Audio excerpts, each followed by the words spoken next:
As promised, here's the condensed version of the full detail and ceramic coating on my 2006 Mazda Miata. We'll be going through the process from start to finish, utilizing a waterless wash, clay barring to remove surface contaminants, compounding to remove the majority of scratches with Meguiar's Ultimate Compound, polishing afterward with optimum HyperPolish due to my bottle of M205 exploding, then removing any oils or residues left on the surface with an IPA wipe down, and then finishing it all off with a coating of AutoCAN's Economy Line ceramic coating.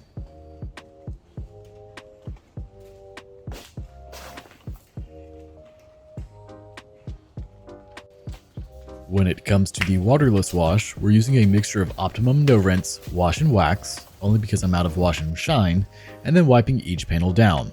O&R encapsulates the dirt and grime and allows it to wipe off the surface without scratching the surface further. When doing so, we want to make sure that we wipe with our cloth in one direction and not to use circular motions.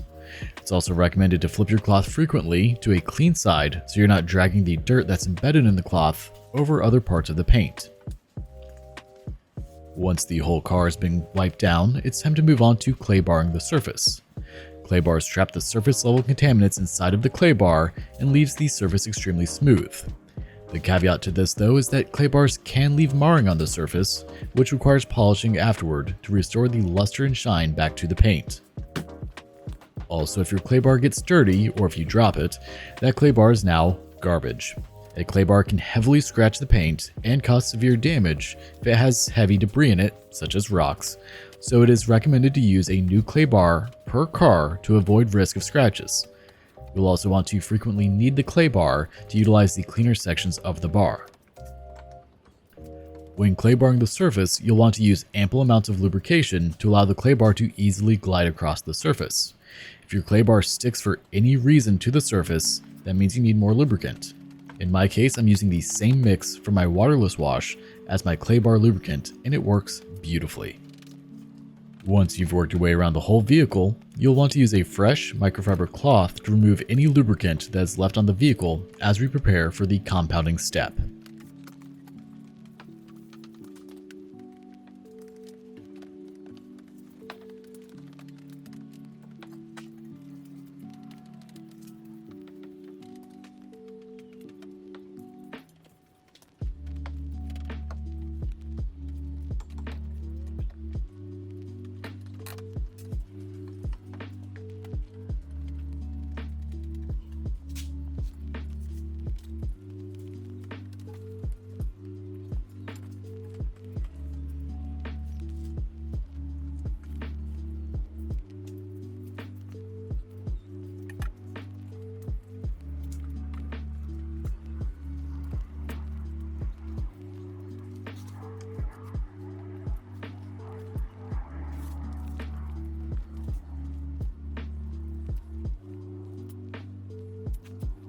When it comes to compounding for the Miata, we're going to use Meguiar's Ultimate Compound.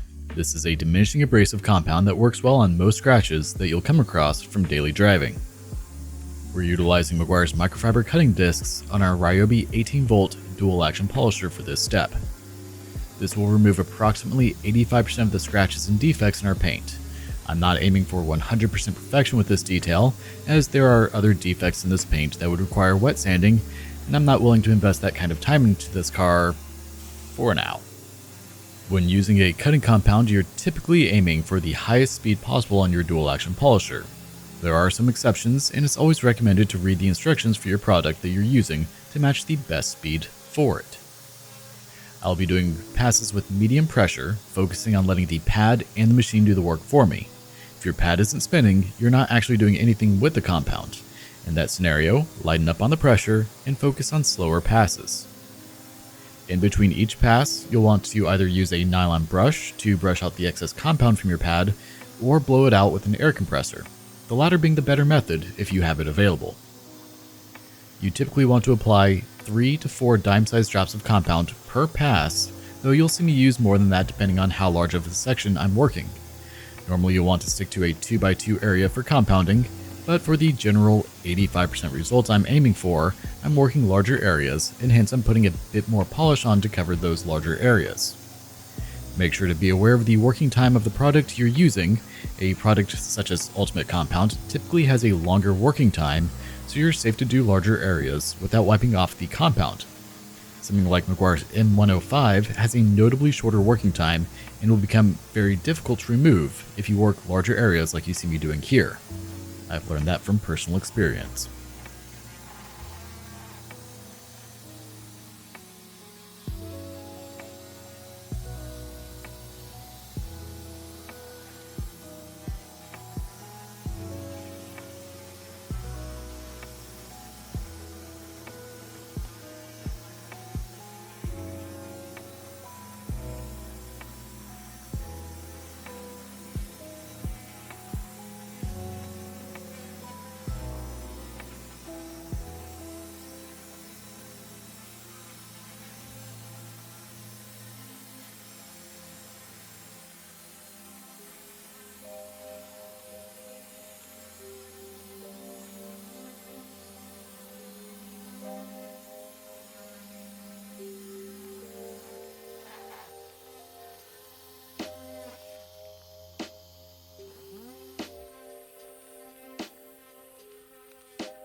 Well, we can't let that polish go to waste, plus we already have some on this pad anyway, so we're going to use it.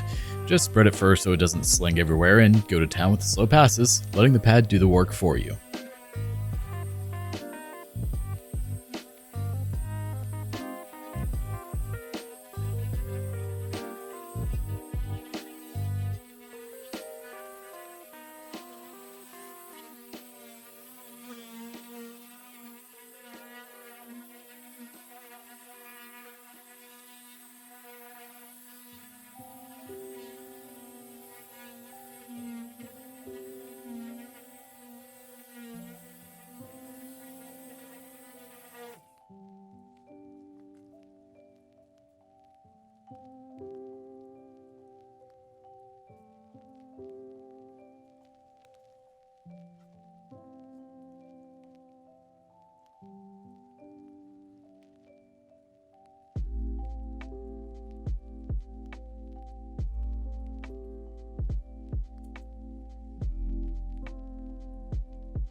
With that fun debacle out of the way, and since I don't have any more M205, we're going to use Optimum HyperPolish to finish up the Miata.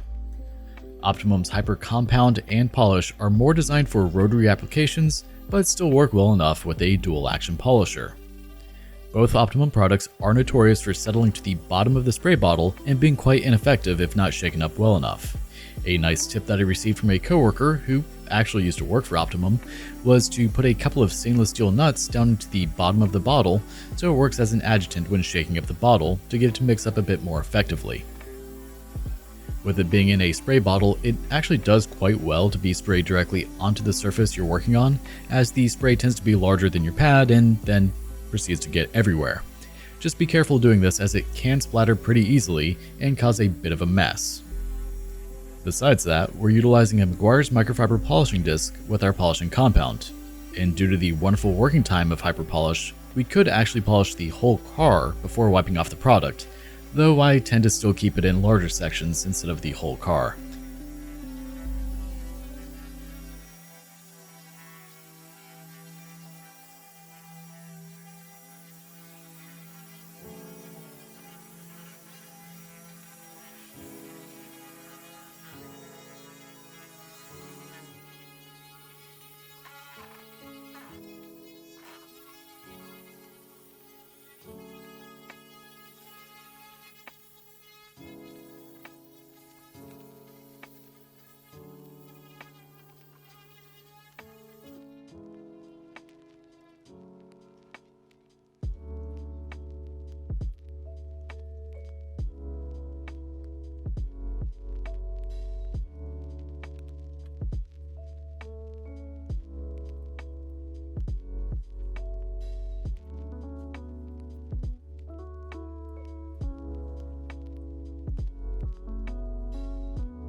Now that we've gotten the surface corrected to where we want it to be, we're going to begin the process to ceramic coat the car. While you can apply ceramic coating over a non-corrected surface, it has no filling properties, so all these scratches, swirls, and whatever else will still be visible through the ceramic coating. Before we can apply the coating, we need to remove any oils or residue from the surface. To do this, I simply spray the surface with a mixture of 90% isopropyl alcohol, also known as rubbing alcohol, and water. I typically go for a 75% alcohol to 25% water mix. After spraying the surface, I simply use a clean microfiber cloth to wipe over the whole surface, and then flip to a clean side to buff the surface dry. I typically will go over the car twice just to make sure I don't miss any spots. For the ceramic coating of choice today, we're using AutoCAN's Economy Line ceramic coating. This coating is very beginner friendly and boasts a longer than average working time before it begins to flash off. On a cool surface, outside of direct sunlight, you should be able to get up to about 5 minutes before it begins to flash off to the point of being difficult to level. A cool surface, in my experience, is typically less than 80 degrees Fahrenheit or 26-ish Celsius. While it is entirely possible to do a ceramic coating outside and in the sun, it is not recommended, as it can lead to a quicker flashing of the product, making it more difficult to remove, and then you're also at the mercy of the environment, which could lead to things like pollen, bugs, dirt, leaves, etc. getting stuck in the coating. The main one being pollen. Ceramic coatings typically will remain somewhat tacky for up to an hour after it flashes off, which can lead to debris getting stuck in it if you're doing this outside. Once the coating sets up and cures, it requires machine polishing to remove the coating. You can also apply multiple coats to increase the durability and efficacy of the product as well, but you need to wait for the tacky stage to fully end, which can be anywhere from 1 to 6 hours typically. Most products would recommend at least 2 coats to ensure a complete and even coverage. Now, as for applying a ceramic coating, it's actually pretty simple. Apply 4 to 6 drops of coating onto your applicator pad, which most coatings come with an applicator pad and lint-free cloths to wrap around the applicator to allow for multiple applications, and then apply the product to your paint. I typically will do an X across the area that I'm applying the product to and only work sections around that normal 2x2 panel size. After you make your X, go in a crosshatch pattern to spread the product around. Crosshatch meaning you go horizontally across the panel all the way, then come back and go vertically across the whole thing. You want to avoid circular motions as it tends to create a lot of high spots that are a bit more work to remove. Before the product flashes off, which you can tell it's starting to do as it'll have an oily sheen to it, you'll want to take a brand new microfiber cloth, which most coatings do come with one, and wipe in one direction to remove the excess product. Then flip your cloth over and buff in a circular motion to level out the product. When buffing, you want to use very light pressure, letting the cloth do the work for you.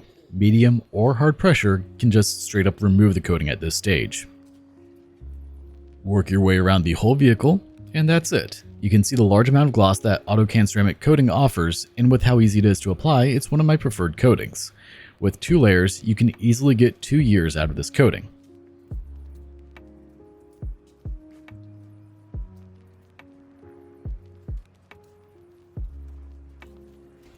As we can see, we hardly use any of the coating to apply a single coat to the Miata.